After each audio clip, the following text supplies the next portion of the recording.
اب آپ کا کام صرف جواب دینا ہے، منوانا تو نہیں ہے نا.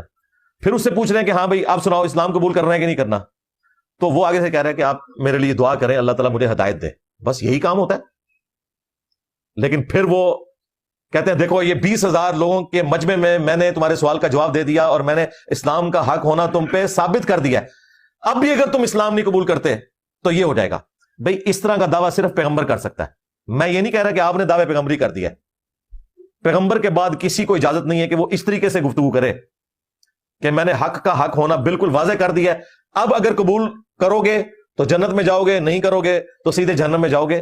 ڈاکٹر ذاکر نائک نے جنت جہنم کی تو شاید بات نہیں کی، البتہ انہوں نے یہ بات کی کہ میں نے آپ کے سامنے دلائل کے ساتھ بات بالکل واضح کر دی. اب اگر آپ خدا کو ایک نہیں مانو گے تو یہ غلطی میری نہیں ہوگی، آپ کی ہوگی. اس طرح کی انہوں نے گفتگو کی ہے. اس کو مرزے نے بڑھا چڑھا کر مرچ مثالیں لگا کر ڈاکٹر ذاکر نائک پر گرفت کی کہ یہ تو پیغمبر کا کام ہوتا ہے اس طرح کی بات کرنا، آپ نے اس طرح کی بات کیوں کی؟ آپ کا کام تھا صرف جواب دینا بس. حالانکہ جو مرزا ڈاکٹر ذاکر نائک کو یہ نصیحت کر رہا ہے اس کا تو روزمرہ کا کام ہی یہی ہے اس طرح کی گفتگو کرنا. مخالفین سے جتنی سخت انداز سے مرزا گفتگو کرتا ہے وہ سب کے سامنے ہے. ایک نمونہ ہم آپ کے سامنے پیش کر دیتے ہیں. تو میں آپ کے اوپر کیوں نہ وہ بات کروں جو آپ کا فخر ہے.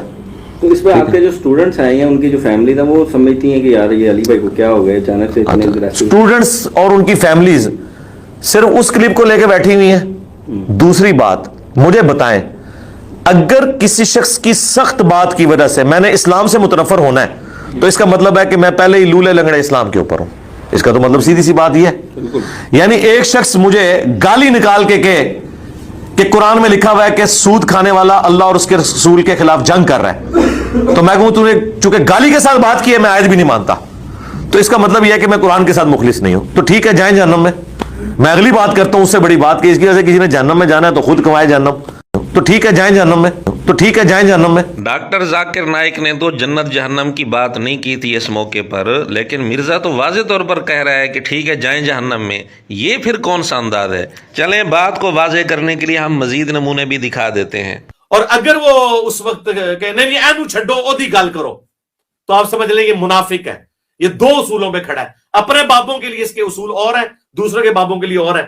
تو دوبارہ سے دعوت دینے کی ضرورت نہیں ہے. انشاءاللہ اسے ہم جہنم میں جب جلتا دیکھیں گے نا تو جتنی خوشی ہمیں جنت کی نعمتوں کی ہوگی نا اتنی خوشی ہمیں ان لوگوں کی آگ میں جلنے کی ہوگی. جی ناظرین، ڈاکٹر ذاکر نائک کو نصیحت کرنے والے کا اپنا انداز گفتگو اور انداز دعوت سن لیں. میں یہ ساری باتیں اپنے اسٹوڈنٹس کے لیے بھی کر رہا ہوں کہ گونگے شیطان بننا چھوڑ دیں، دلیری کے ساتھ للکاریں ان کو.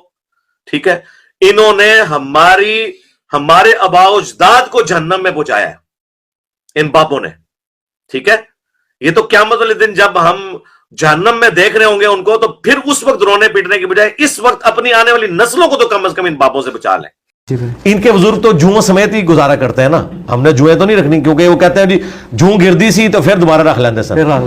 تو آڈے بزرگ تے انہوں نے کیڑے پیڑے نے دنیا بھی آخرت بھی انشاءاللہ پون گے مرنے تو بعد بھی.